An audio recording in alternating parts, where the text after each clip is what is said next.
Welcome back to the Green Beans Go channel. It's your host, me, and I come to you today as a Seahawks fan, first and foremost. I'm not going to give you an adjective to describe my fandom right now because a lot of things have been shaken up in the past 24 hours, and I could say I'm happy, I could say I'm sad, I could say I'm content, I could say I'm excited, and I'm going to not say anything until the end of this video, so stay tuned for the adjective. Speaking of things you learned in elementary and middle school, you are all probably familiar with PEMDAS. Please excuse my dear Aunt Sally, parentheses, exponents, multiplication, division, addition, subtraction. But today, we're going to be talking about goodladum. That's right, goodladum. That's the order of operations today. We're going to be talking about Geno Smith and the trade that happened last night. We're going to be talking about DK Metcalf and the potential trade that is looming. We're going to be talking about Tyler Lockett. We're going to be talking about Darnold, that is Sam Darnold. And we're going to be talking about MAXX CROSBY because all of those pieces fit into the puzzle of the Seahawks offseason. I'm also going to give you my opinions, both short-term and long-term as it relates to those. So let's start with Geno Smith. Last night, Geno Smith was traded to the Raiders to be reunited with Pete Carroll. And I think this says more about the Raiders than it does about the Seahawks. Pete Carroll is old. No way around that. Oldest coach in the NFL. And I don't think it's reasonable to expect him to rebuild a team. There's no time for that. I mean, the AARP is calling. The grave is calling. Pete Carroll is almost done, both literally in the NFL and literally probably in life. Just statistically, guys. I'm not trying to put a death wish out for Pete Carroll, but he's old. So I think he needs to begin now and begin familiar. And I think Geno Smith gives him the best opportunity to do that. You could argue that maybe Russell Wilson could have done the same thing for him, but I think some bridges have been burned in that capacity. So Geno Smith makes a lot of sense. As for me, and a Seahawks fan, how do I view it? I think Geno was solid for us. I think Geno Smith did exactly what he was asked to do. Maybe not necessarily in the red zone. He was a little bit turnover prone. Maybe he was asked to do too much in some ways. Seahawks had been so focused on running the ball that when Ryan Grubbs came in and became the new offensive coordinator, I think there was a shift, and they shifted the pendulum too far, and too much was asked of Geno. He threw for over 4,000 yards last year, but double-digit interceptions. So Geno Smith was just solid, but in the NFL, especially in 2025, just solid doesn't do anything. How do I feel about this as a Seahawks fan? Short-term, meh. Short-term, it's fine to me. I'm not moved. I'm a little shocked, but I don't care. Him being gone right now doesn't make me feel happy or sad. Long term, it makes me happy because Geno Smith was not the future. Geno Smith was not the answer at quarterback for the Seattle Seahawks for the next 5 to 10 years, which we see in the NFL. Teams are wanting to secure a guy who can be their future. CJ Stroud, right? That type of an energy. And Geno Smith, certainly, that ship had sailed. So what does this mean for Seattle at QB? They get Sam Howell last year. And it was obvious from this season, while he did play limited number of snaps, that he may not be the guy. Now, an off season of practice with the first string guys can change things. And maybe Sam Howell had shown flashes in Washington of being competent, but I don't get the sense that Seattle wants to go in that direction. So Kirk Cousins comes to mind. I think that's an outside shot. Aaron Rodgers, I think, is an even further outside shot. I think he'll probably go back to the Vikings, not back to the Vikings, back to the NFC North and play for the Vikings, or potentially the Giants. I just don't think Seattle's in the cards. Sam Darnold, obviously, we'll talk about in this video because I think he's the most reasonable expectation. Justin Fields, maybe. Russell Wilson would be a unique reuniting, but again, I don't know if I would be excited for that. And then Daniel Jones, who I think is just Sam Darnold light. So we'll see what happens. We'll talk about that in a second. Let's move on to DK Metcalf, who requested a trade a few days ago. And this is the interesting timeline that I'm trying to process.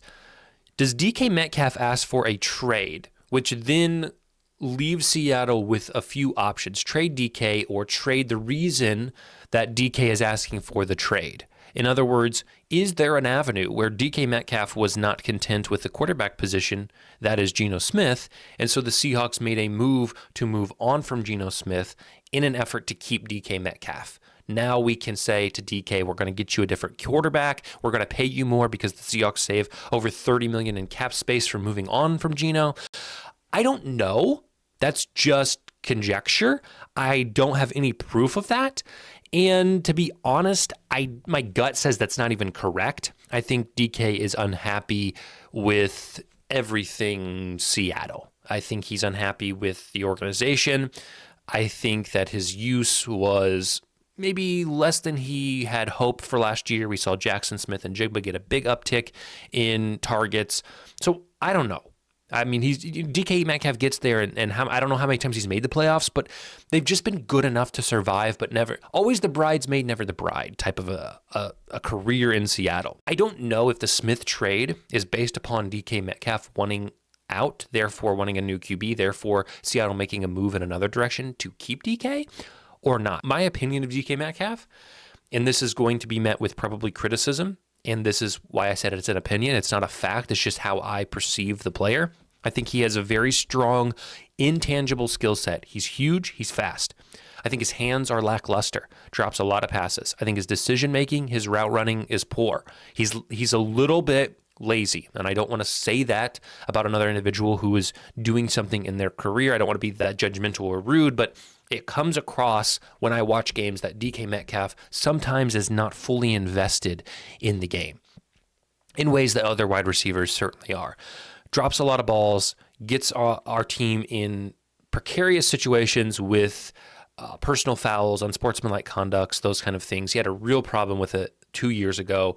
Got a little better this year, but I just don't love DK Metcalf. I think he was value at the position they got him for in the draft from Ole Miss some years ago. I think he's done what he's needed to do in Seattle, but I think he has slightly underperformed to what his ceiling could be. So short term, if they move on from him, I think I would be happy as long as the compensation is fair.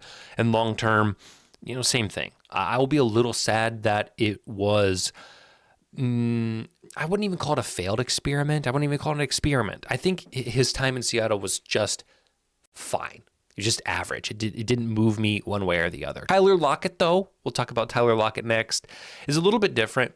Short term, I'm sad. This is a guy that I watched get drafted out of Kansas State. I watched develop into a true veteran wide receiver. He's obviously not a Justin Jefferson, Jamar Chase wide receiver, but he is certainly a security blanket for quarterbacks. I can only imagine that he is a tremendous leader in the locker room.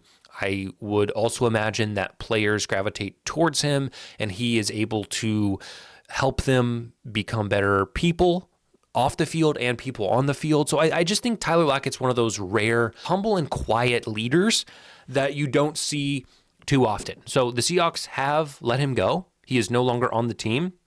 And there is a potential avenue that he gets re-signed, probably at a much lower dollar cost. He will probably explore the market and see if other teams are interested in him at higher prices. I'm at a point where I just don't know if retirement makes sense for him. I think there could be an avenue where if he retires, people will be like, yeah, he had a good career. We expect this. But I do think he still has some years left. I think he could have a productive 1 or 2 seasons in the right spot, under the right offense, etc. So, yeah, short term, I'm sad with this because I do like Tyler Lockett. My mom is very sad. She texted me when this happened and was like, what? Are you kidding me? I don't know if I can watch him anymore. I don't know if I can root for him. Mom, we are loyal to teams, not players, okay? Exhibit A. I know I still have the Wilson jersey back here framed, but at the end of the day, this is a Seahawks jersey to me. Long term, though, it's meh. You expect it. I mean, this happens. It's like when your dog passes away. It's like you had a good life, Fido. Makes me sad short term, but it's just the way of the land. Just the laws of nature. So that's how I feel about Tyler. Sam Darnold is the next piece of this puzzle. And this is the only quarterback that Seattle in the last 24 hours has publicly, at least it's been reported publicly, that they are interested in. I lean okay with this. There's a part of me who thinks this gives us a chance to win short term and maybe long term. I understand that maybe Sam Darnold's previous season with the Vikings was a flash in the pan. I don't know what that phrase means, but I think it means that it was something that was slightly unexpected and sort of an outlier. Nailed it. Obviously, Sam Darnold was not great in New York, but who is? Okay, Aaron Rodgers goes there for 1 year with weapons and can't perform. Obviously, in Carolina, he wasn't phenomenal. He was okay at times. He backs up Brock Purdy for the Niners. We don't see too much, but then he comes to Minnesota, where he is surrounded by talent, and he plays well up until week 18 and then the playoffs. I think we can ignore that aspect, and if Sam Darnold can lead Seattle to the same record that he led the Vikings, which was what, 14-3, something like that? I mean, I'll take it. I will take that. Take that. Because Geno Smith could get us to double-digit wins barely. Wild card, I don't know. We got to see how. I'm okay with Sam Darnold. If that happens, I don't know if Sam Darnold is the true future. I don't think Sam Darnold has 5, 6, 7 years. But if Sam Darnold can come in and play 3 years to a level higher than Geno Smith, I will be fine with it. So that's what I hear about Sam Darnold. And finally, MAXX CROSBY. This is just kind of an extra little overtime conversation. MAXX CROSBY was the player that Seattle was most interested in receiving from the Raiders. The Seahawks offered Geno Smith and DK Metcalf for MAXX CROSBY, which is interesting. It would have been a trade. That's the only way I can say it. I don't know who wins that trade. I think both parties can win, but I do think MAXX CROSBY's upside and potential for both now and the future is probably higher. So I would say Seattle at this point for both of these teams probably wins that trade, especially considering that Mike Macdonald is more of a defensive mind. I can see him really benefiting from a guy as versatile and powerful as MAXX CROSBY. But again, the Raiders quickly declined this trade offer, so it doesn't look like it even had a chance of passing. Overall, as a Seahawks fan sitting here on March the 8th in the offseason of 2025, I would say I'm optimistic. I think that would be the word I would use to describe my fandom. I think I have watched Seattle just be fine, just be meh for the last 3 years. Not going to go on to win the Super Bowl, but not bad enough to get a decent draft pick where we can start to rebuild. So I think this is a step in the right direction. I wouldn't call this a full rebuild, but I think it's a shifting of priorities, and I think that's exactly what the Seattle Seahawks needed. We'll see you in the next one. I love you guys.